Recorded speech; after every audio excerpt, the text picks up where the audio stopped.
ओम गण गणपतये नमः। ओम नमः शिवाय। शिवजी सदा सहाय। ओम नमः शिवाय। गुरुजी सदा सहाय।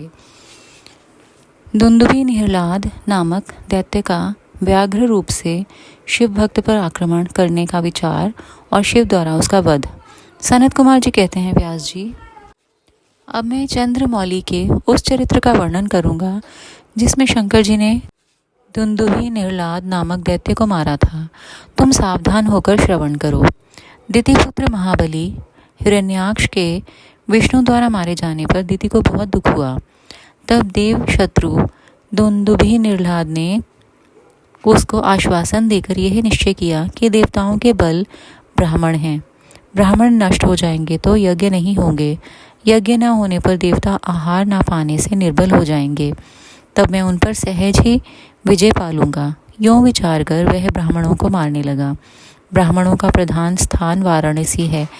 यह सोचकर वह काशी पहुंचा और वन में वनचर बनकर समिधा लेते हुए, जल में जलचर बनकर स्नान करते हुए और रात में व्याघ्र बनकर सोते हुए ब्राह्मणों को खाने लगा।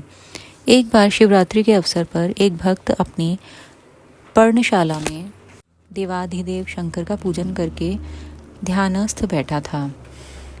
बलाभिमानी दैत्यराज दुंदुभि निहलाद ने व्याघ्र का रूप धारण करके उसे खा जाने का विचार किया, परंतु वह भक्त दृढ़ चित्त से शिव दर्शन की लालसा लेकर ध्यान में तल्लीन हो रहा था। इसके लिए उसने पहले से ही मंत्र रूपी अस्त्र का विन्यास कर लिया था। इस कारण वह दैत्य उस पर आक्रमण करने में समर्थ न हो सका। इधर सर्वव्यापी भगवान शंभु को उस दुष्ट रूप वाले दैत्य के अभिप्राय का पता लग गया। तब शंकर ने उसे मार डालने का विचार किया। इतने में ज्यों ही उस दैत्य ने व्याघ्र रूप से उस भक्त को अपना ग्रास बनाना चाहा, त्यों ही जगत की रक्षा के लिए मणि स्वरूप तथा भक्त रक्षण में कुशल बुद्धि वाले त्रिलोचन भगवान शंकर वहां प्रकट हो गए और उसे बगल में दबोचकर उसके सिर पर वज्र से भी कठोर घूंसे से प्रहार किया। उस मुष्टि प्रहार से तथा कांख में दबोचने से वह व्याघ्र अत्यंत व्यथित हो गया और अपनी दहाड़ से पृथ्वी तथा आकाश को कंपाता हुआ मृत्यु का ग्रास बन गया। उस भयंकर शब्द को सुनकर तपस्वियों का हृदय कांप उठा। वे रात में ही उस शब्द का अनुसरण करते हुए उस स्थान पर आ पहुँचे। वहाँ परमेश्वर शिव को बगल में उस पापी को दबाए हुए देखकर सब लोग उनके चरणों में पड़ गए और जय जयकार करते हुए उनकी स्तुति करने लगे। तदनंतर महेश्वर ने कहा, जो मनुष्य यहाँ आकर श्रद्धापूर्वक मेरे इस रूप का दर्शन करेगा, निसंदेह मैं उसके सारे उपद्रवों को नष्ट कर दूंगा। जो मानव मेरे इस चरित्र को सुनकर और हृदय में मेरे इस लिंग का स्मरण करके संग्राम में प्रवेश करेगा, उसे अवश्य विजय की प्राप्ति होगी।